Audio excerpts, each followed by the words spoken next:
Hi, Harry here. Just with a quick note about our Patreon site. It's for subscribers, so there is a small monthly fee, but there's really a wealth of original material there, one-on-one discussions with experts about really cutting-edge topics. Just in the last few days, we've dropped discussions about the Bill Barr memo or the Harvard admissions case that might be the vehicle for the Supreme Court to rewrite affirmative action, or the letter from AUSAs protesting against Bill Barr, or the national security implications of Barr's dragging his feet on the transition. Just check it out at patreon.com/talkingfeds. That's patreon.com/talkingfeds. See what there is to see, and you can decide if you want to subscribe after you've looked at the offerings there. Okay, here's our episode.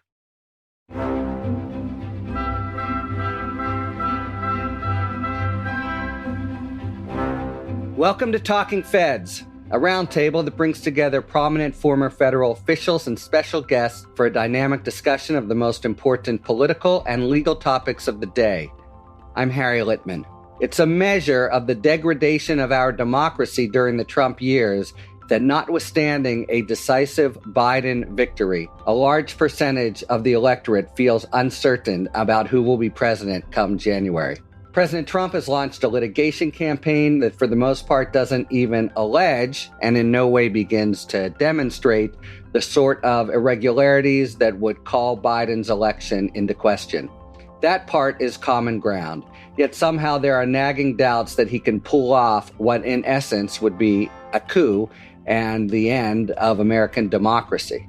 Quite apart from his quixotic effort to overturn the election, Trump signaled that he will go out in Trumpian style, firing his defense attorney, Mark Esper, in a tweet for questioning his use of active duty troops to quell street protests, and then replacing top Pentagon officials with more Trump loyalists. He seems to all but have abandoned his public duties. He stayed mostly out of sight this week behind a wall of tweets, even as the country was breaking records in new virus cases and hospitalizations on a virtual daily basis, spiking to 160,000 daily cases by week's end and raising discussions of lockdowns across the country. Joe Biden, meanwhile, seems unfazed by Trump's stonewalling and petty antics. He is going ahead with the work of the transition, beginning with two important moves: the selection of a coronavirus task force, heavy on science and the sort of expertise Trump has shunned, and the selection of longtime confidant and Washington insider Ron Klain to be his chief of staff. These early post-election moves provide important indications about the governing strategies of the Biden administration and the Senate Republicans, and the role Trump intends to play in exile.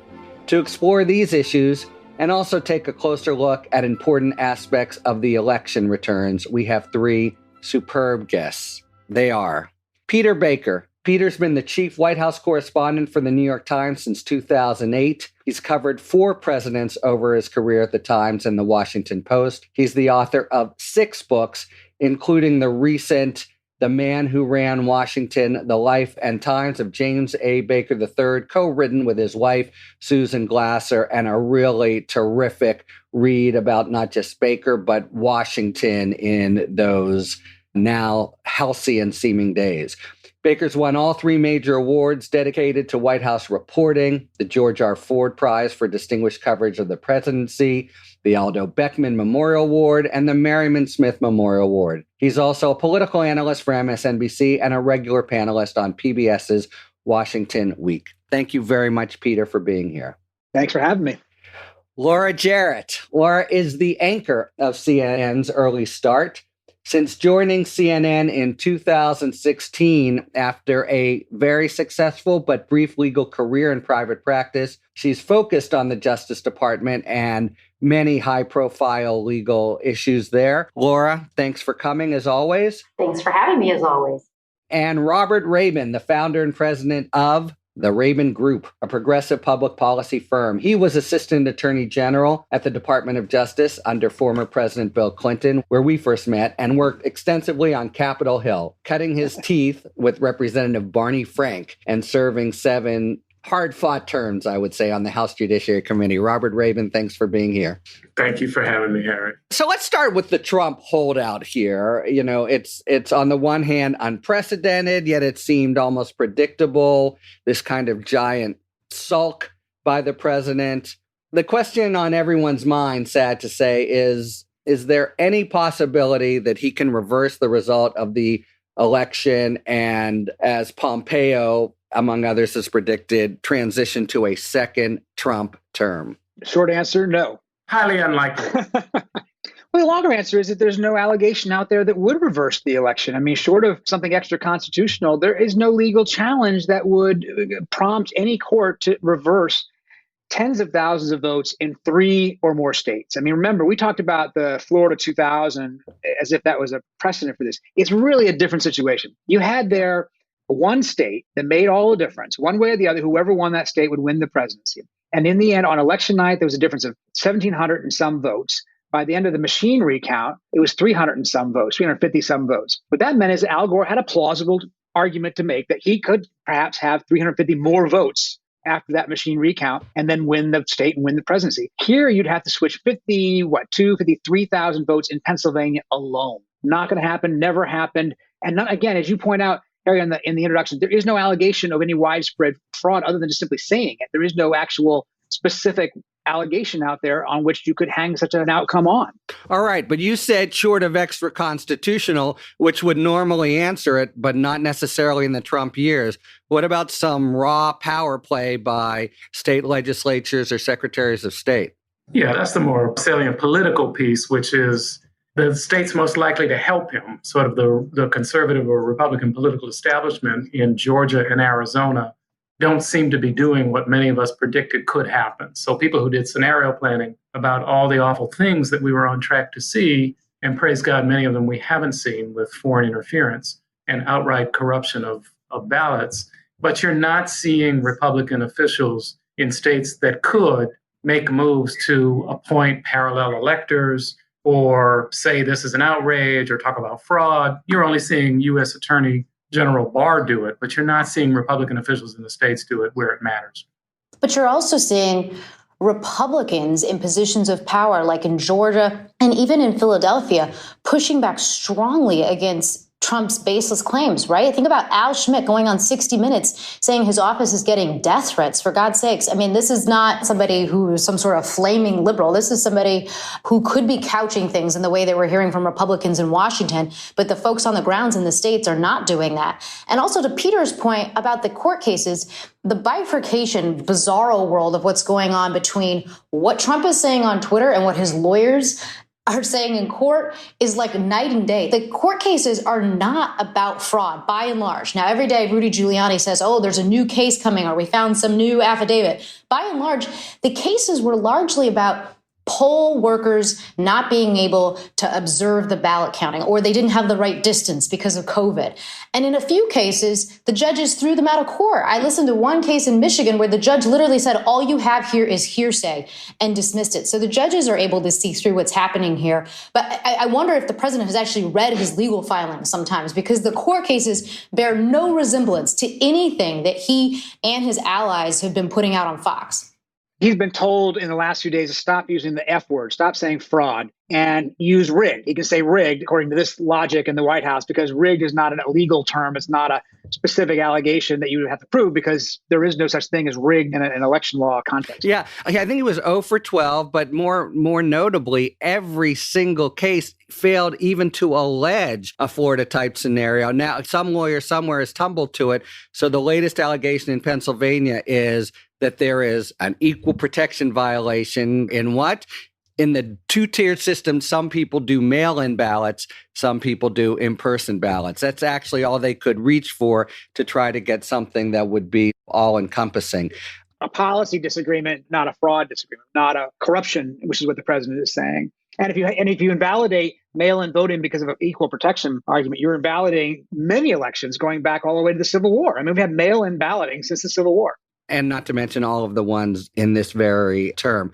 I get the sense also that the Republicans are winking and signaling that they're humoring him and let it just go a little bit longer. Of course, That's, in its own way, pretty pernicious. But there's a downside to the pretense that the election isn't settled. But don't you also wonder, why are they so afraid of him? He lost. Still, yeah, why are they so afraid? Who is this guy? I wondered about that a lot this week, and I think I got my answer from Lindsey Graham.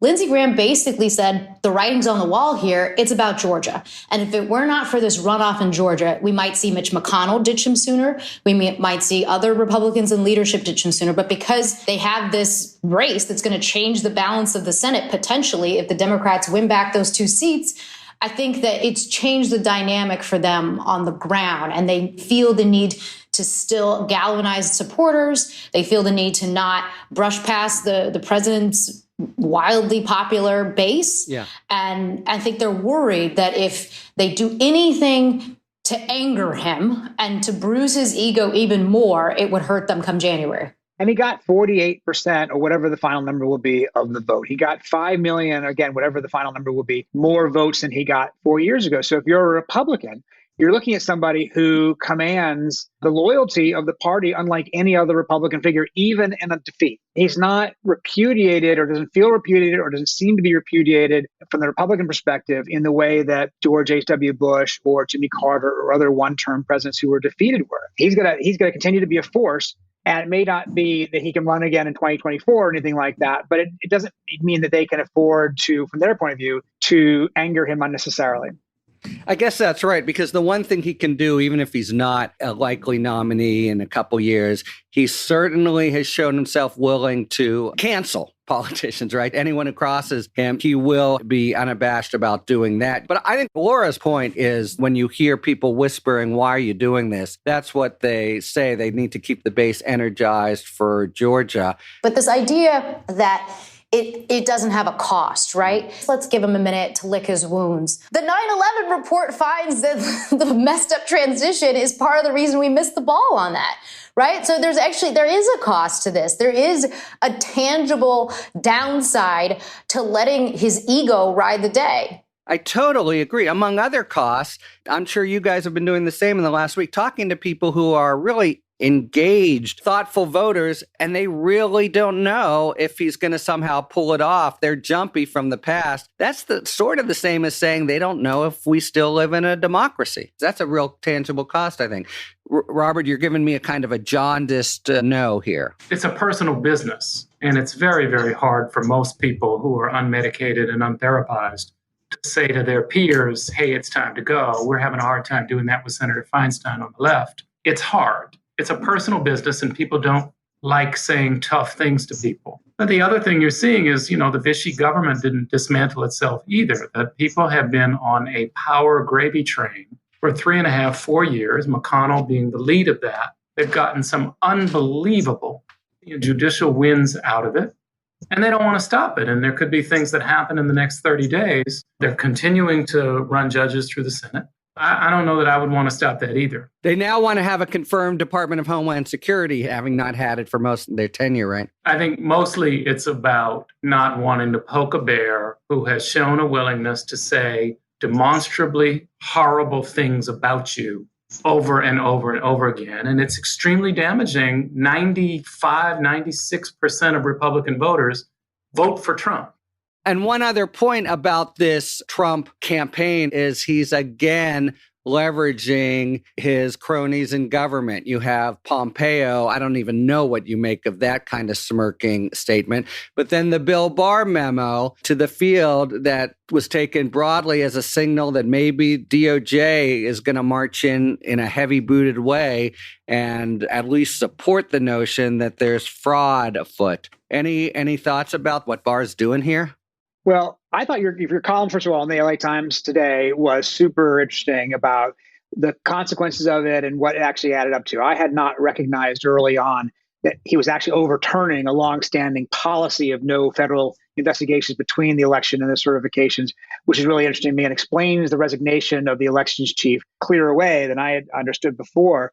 I tend to think that what Barr thinks he was doing was to placate the president without actually, in his mind, doing anything of any genuine consequence, because the caveat that he put in the order, which is that they could investigate fraud on such a level that it would actually overturn the election in a state is such a high bar, you would think, because there is no such allegation out there that would do that. That my guess is he's saying, well, I can tell the president I'm going to investigate fraud if there's any out there. But in fact, he's telling the U.S. attorneys, you can only do it if there's really something genuinely big. And there isn't anything genuinely big. But as you say, there are consequences that go beyond this next couple of weeks. I agree that it's toothless in action, as Harry writes, but that it was done for a purpose and it was done for a reason.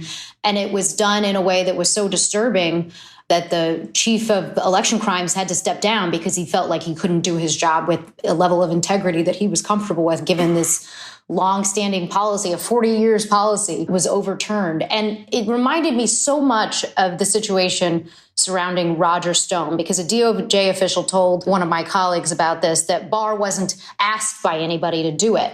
And every time they say things like that, it's just so clear, like he doesn't have to be asked to do it. He knows exactly what the president wants him to do because the president tells him every day on Twitter what to do.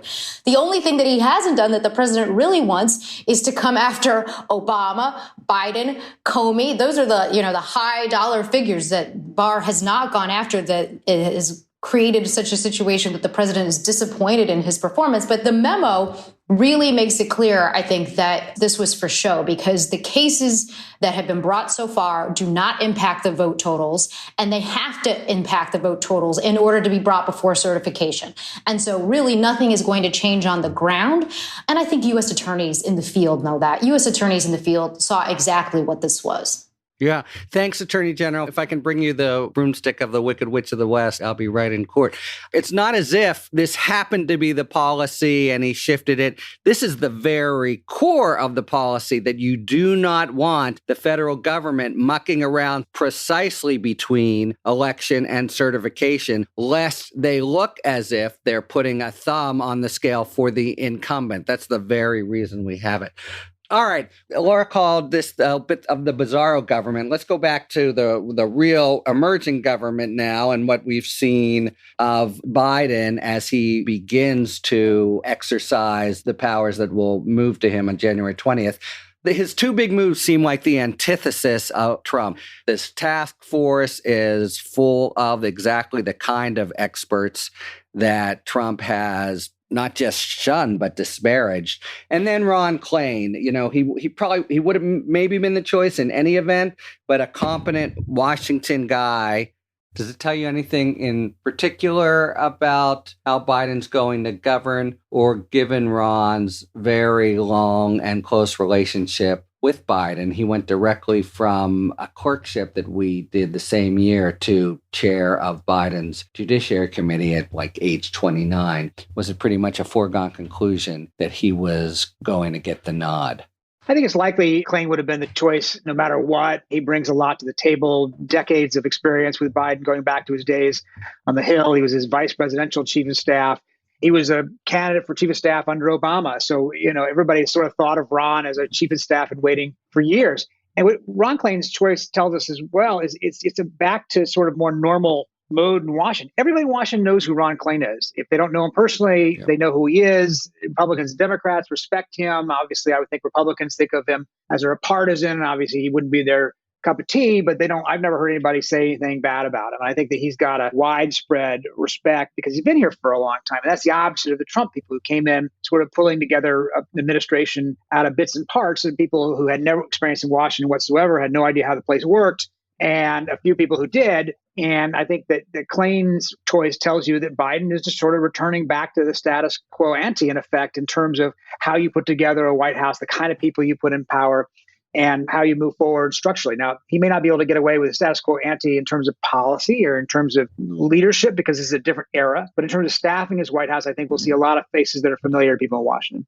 Obama, Clinton, Carter, all terrific presidents, all came from outside of Washington and prided themselves appropriately on bringing a new class of leadership to populate the top tier of the government. Obviously not completely, but that was the ethos. Here we have something the Democratic Party hasn't seen in at least 50 years, maybe since LBJ, where it's accepted and trusted that the people who are closest to the president are deeply experienced, good and bad, at how Washington operates. It's just going to be interesting to return to that. I think that's fair, and everyone does know Ron Klain, and I think he's considered a affable person that they can talk to, a sort of good cop. So is there going to be a bad cop here? It's a great question. The finest president of my lifetime, Barack Obama, amazingly put Rahm Emanuel. Right. Well, the ultimate bad cop, right? Not just a bad guy, but who believed it was saintly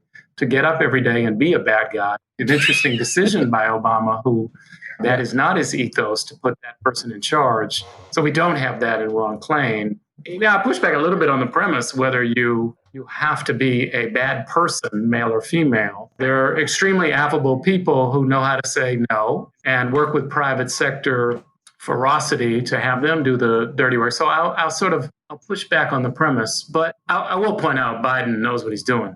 Yeah, but that is a fair point. They know how to apply the pressure. Can I sort of disagree with that a little bit, at least? I mean, forgetting the Republicans, okay, because obviously the Republicans is going to be a unique challenge. The question for me is how he's going to discipline or keep the Democrats behind him. I mean, one thing we've seen about Trump, we like him or hate him, he kept the Republicans behind him. They did not break with him, as we're seeing even today. And that's something we haven't seen, I think, by any president, frankly, going back many years. I mean, every other president, Republican and Democrat, had to deal with dissent within their own party. In fact, quite often, that was the most frustrating part about being president. Certainly, that was true with Obama and Clinton, and sometimes with Bush during the Iraq War, and Reagan even. I mean, had a lot of Republicans from time to time would balk at him, including Dick Cheney, for instance, over a major tax bill, those kinds of things. And Trump basically didn't have that. He had more uniformity, even though they didn't like him very much, among his Republican lawmakers than any president we've seen. Is Biden going to be able to enforce that kind of same discipline, or is he going to be sitting there constantly dealing with whack-a-mole? Moderates up here are upset about this, and the liberals are upset about that. And his coalition is so fragile to begin with. It was basically built on animus toward Donald Trump, not out of any ideological cohesion. So that, to me, is going to be a really interesting challenge for him. One of the times I think you're going to see this come up pretty quickly is with who he picks for some of the more sensitive posts, thinking of Attorney General, thinking of Secretary of State. AOC tells the New York Times he can't pick Rahm. Now, I don't know that Rahm was in the running for anything in Biden's cabinet, but the fact that she said that in that interview, I thought was noteworthy and sort of a warning shot of what's to come, to Peter's point about some of the Dem infighting that we've seen already. And to the extent that people, I think, had a conception that McConnell had such a longstanding relationship with Biden, that they might be able to reach deals together, given their past. I think that the past week has shown us that that may not be such a safe bet. I think there was this idea that's even explored in President Obama's latest book about the idea that the first Black president didn't get the same respect that some others had, and that they were able to work with Biden in a way that they were tone deaf to the president. But I think that they're going to put up a fight on some of these nominees, and it's going to expose some issues there with Democrats and the president-elect. It's a chimera. It's an oasis to think that he's going to have that kind of hegemony among the Democrats. He's not. That's not who the Democrats are. One. Two, you got some amazing evidence in front of you that he was able to do it from the basement. He ran a very disciplined campaign. He picked an African-American woman to be the vice president, a woman, an African-American, a South Asian, in an interracial marriage. So he's shown some tremendous ability to navigate what is, by definition, our fractious party. And I think that will continue, but it's not going to be pleasant. Both the left and the right is going to have very, very important intra-party, I won't say warfare, but serious conversations about who we are. And that's because the parties are movements, treated as if they're C3 organizations, but they're movements, and all movements are fractious. Talk a little bit about what you see as the schism within the Republicans between who are the Jets and the Sharks there? They're going to go back to regular order, which is what Reagan codified. And it was I'll say conspiracy because I'm on the left, but it was an agreement between the Chamber of Commerce and the then Christian Coalition, which was the moral majority, which is now the Federalist Society, that said, we will each look the other way. You do what you need to do on social issues as long as we get deregulation and lower taxes. So those two wings created a symbiotic political, I think we're going to go right back to that. And Stephen Schwartzman, who has been a rah-rah for Trump is now going to have to figure out, does he stick with Trumpism? And I don't know if that's Tom Cotton or Nikki Haley or whom, or does he go back to the Chamber of Commerce Republican Party where he and his other CEOs were happy for years. That's what I think is going to happen on the right. There's going to be the Trump mantle, which used to be the Christian Coalition, which used to be the moral majority, and it's going to be the Chamber of Commerce. Now, I'll stop with, note the actual Chamber of Commerce. I was using that metaphorically. Actual right. Chamber of Commerce is figuring out how to get along with Democrats. Yeah, got it. And just a quick comment on the more publicized divide within the Democratic Party. There may be a crazy way in which, assuming the Dems don't win both runoffs, Biden's path is a little easier with McConnell as majority leader, at least on some issues where he can just say, look, I've got to play ball with him versus trying to bring everyone from Joe Manchin to Sheldon Whitehouse along on a particular issue. Let me ask, is any of you watching a particular appointment that Biden's going to be announcing as a bellwether or tell about his presidency? White House counsel and AG. Same. Yeah, I'm interested in what he does on Secretary of State, just because I think that it's interesting whether the election scrambled the choice.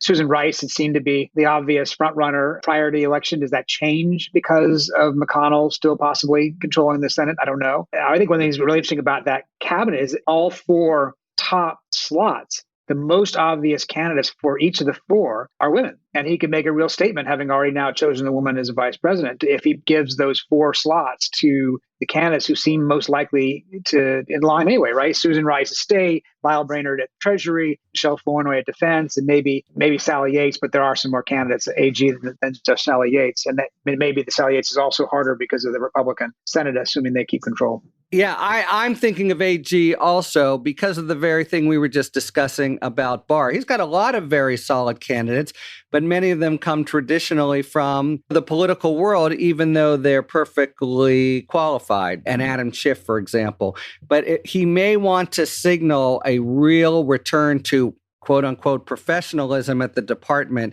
And that would weigh in favor of an old hand who's made his or her bones in the department itself, like a Sally Yates. Okay, well, we'll be seeing this over the next few weeks, and my guess is that also will relate to what we were talking about up top. Once he's named 4, 5, 6 important cabinet members, the charade that Trump's trying to carry on will get harder and harder. Okay, it's now time to take a moment for our sidebar feature, which explains some of the terms and relationships that are foundational to the worlds of law and politics that we discuss. Today, we're continuing a sort of back-to-basics stretch about federal prosecutorial practice, explaining the charge of mail and wire fraud, which is sort of the all-purpose Swiss Army knife of the federal prosecutor. And to explain, we are very pleased to welcome Matt Tyrnauer. Matt's an American writer, director, producer, and journalist. He directed the documentaries Citizen Jane, Battle for the City, Studio 54, and Valentino, The Last Emperor, which was shortlisted for an Oscar nomination. He is also an award-winning journalist and is currently a contributing editor at Vanity Fair. So I give you Matt Tyrnauer on mail and wire fraud. What is mail and wire fraud, and what is included within it? Federal prosecutors may only investigate and prosecute federal criminal and civil law, which under the Constitution is limited to certain subjects called enumerated powers. So, for example, Congress could not pass a criminal law that prohibits all fraud. However, over the years, Congress has used its enumerated powers to pass criminal laws that cover a wide variety of subjects. A good example of this is the mail and wire fraud statutes, which were passed under Congress's power to establish the post office and regulate commerce. Violation of these statutes carries a term in federal prison of up to 30 years per offense. These crimes cover any fraudulent scheme that includes the use of mail or interstate wire communications. Wire communications include telephone and internet, and this language permits prosecution of a wide variety of frauds. The use of mail or wire communications does not have to be essential to the fraud, just a step in the plot. These crimes are a good example of how Congress can often, quote, make a federal case out of it. This is Matt Turnauer for Talking Feds. Thanks very much, Matt Turnauer. Turnauer is now working on The Reagans, a 4-part docuseries set to premiere on Showtime in early 2021. Hi, Harry here. I want to tell you a little bit about our sponsor, BetterHelp. BetterHelp is a service that can assess your needs and match you with your own licensed therapist. You can connect with them in a safe and private online environment, and you can start communicating in under 24 hours. It's not self-help, it's professional counseling. It's also more affordable than traditional offline counseling. If you want to check out BetterHelp, you can do it for a 10% discount off your first month by going to betterhelp.com/talkingfeds. That's betterhelp.com/talkingfeds. Hi, I'm Julian Castro, Secretary of Housing and Urban Development under President Obama and a former presidential candidate. I'm now hosting my own podcast series with Lemonada Media called Our America. Despite growing up with modest means, I had the chance to pursue my own American dream. Unfortunately, my story is too often the exception. Facing poverty, hunger, and sometimes discrimination, many Americans don't even have the chance to dream. I think we can do better. Our America is a hopeful, humanizing look at how dramatically the American experience shifts from one person to the next. Our America features the perspectives of everyday people, as well as community organizers, big thinkers, and cultural icons. Join us as we explore why the odds seem so stacked against so many, and what we can do to change that. Our America with Julian Castro premieres September 10th. Subscribe now, wherever you listen to podcasts.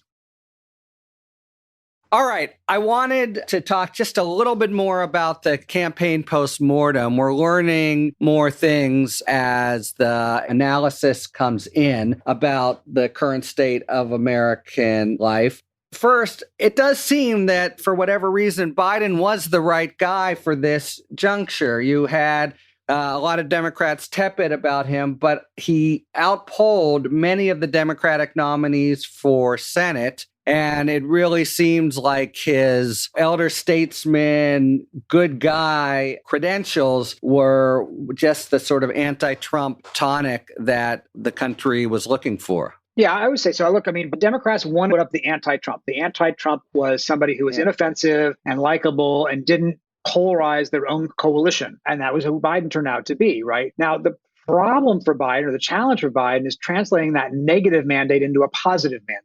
Right? The mandate that many Democrats saw in this election is we got rid of Trump, but they don't agree on what the positive mandate is. Okay, we want sweeping legislation on climate change, on guns, on healthcare, all these trillion-dollar plans that were put out there during the primaries, all of which seems sort of laughable given a Republican Senate. So we don't yet really know, I think, how Biden takes this election victory, which is more convincing than it looked like on election night, but less than a Reagan-like sweep, and translates that into the next 4 years other than not being Trump. I think that's the really interesting question going forward. It's a convincing victory, but given that we're still in the middle of a pandemic that has killed hundreds of thousands of people, it was a remarkably close race, given where we stand as a country, given the president's leadership on such an important issue. The number of people and conversations that I think all of us have had this week with people who are just confounded by that result, I think tells you something about just the divide in the country, that people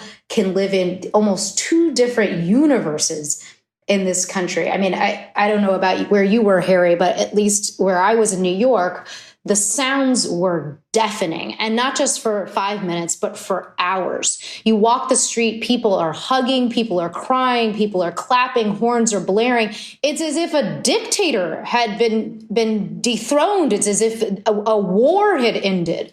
I mean, people talk about a pressure valve. I think it was way more emotional than that. And yet there are millions of people who are extremely disappointed, who think this entire thing was rigged, to use the president's word, and have no confidence in our electoral system. And so I think there are questions to be thought about how the media tells that story better and how we get to the divide better. You know, we do profiles on all these little pockets of the country, but I still think there's so much more work to be done to explain better how you can just live in two different universes here in order to try to get to what happened last week. Well, one thing the Democrats do cycle after cycle after cycle is refuse to figure out how to talk to evangelical whites.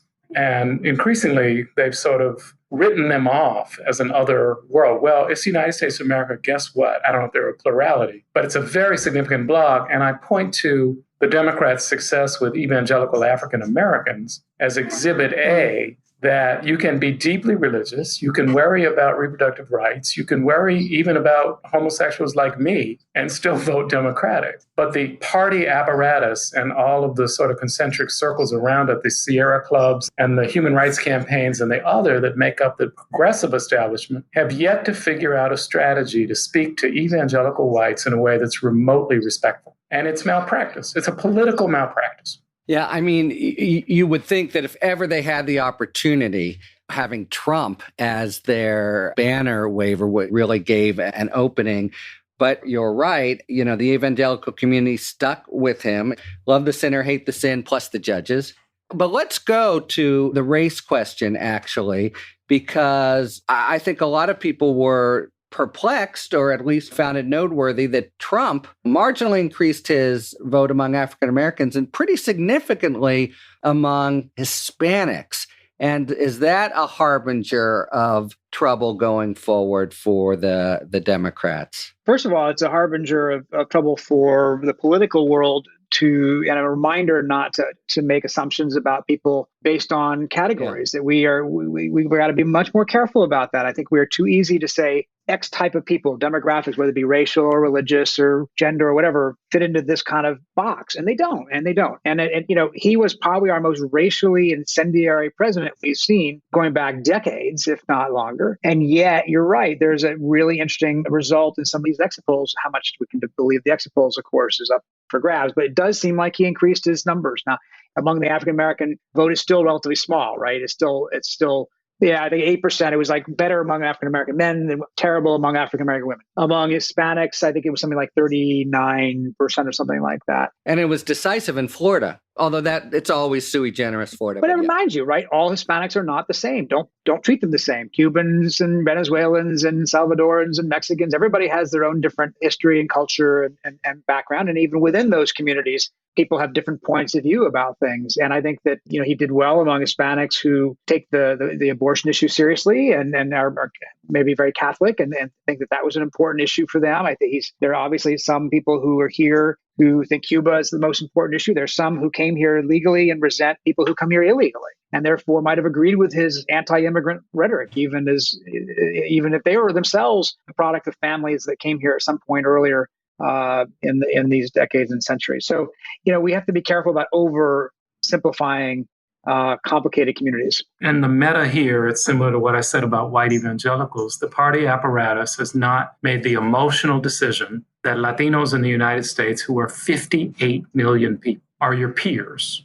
They are treated like African Americans used to be treated, as fungible widgets that get moved around an electoral chessboard every 2 or 4 years. And in fact, it is the fabric of America. And I'll do a sort of a distinction to show the disparity between how the Democratic Party treats different groups. Jewish Americans, of which I am one, we're much smaller, but the Democratic Party can tell you down to the minion the difference between a Jew in Kiryas Joel or Williamsburg, as opposed to one on the Upper West Side of Manhattan, as opposed to a South Florida condominium Jew, as opposed to an Austin Jew.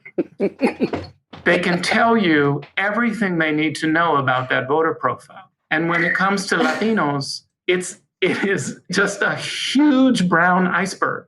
There is zero investment. And when I say zero, I am not being funny. There is zero investment in figuring out the nuance. And an exciting piece to look at is similar Mexican Americans, that is, very diverse groups of Mexican Americans, behave wildly differently in Arizona and Nevada than they did in South Texas. Very similar polyglot of Mexican Americans, mixed immigrant communities, et cetera, et cetera. It's about organizing. It's about respect. It's about letting Latinos lead the effort So I'm excited that hopefully this will be a wake-up call to say, I hope to both parties, but clearly the Democratic Party, guess what?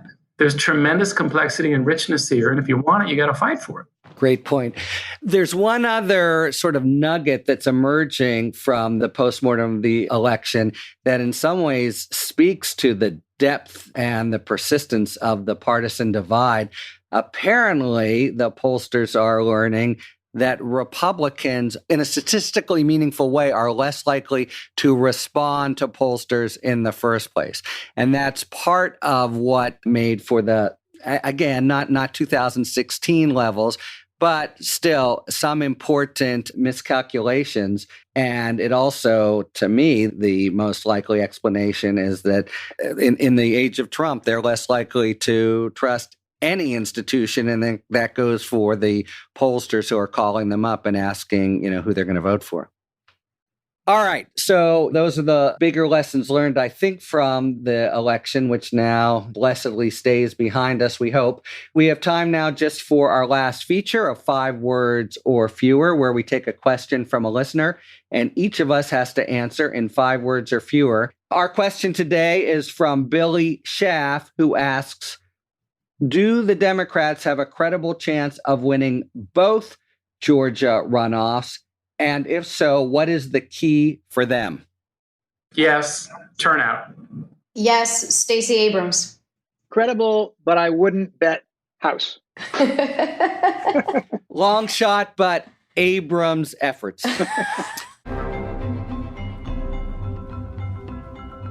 Thank you very much to Peter, Laura, and Robert. And thank you very much, listeners, for tuning in to Talking Feds. If you like what you've heard, please tell a friend to subscribe to us on Apple Podcasts or wherever they get their podcasts. And please take a moment to rate and review this podcast.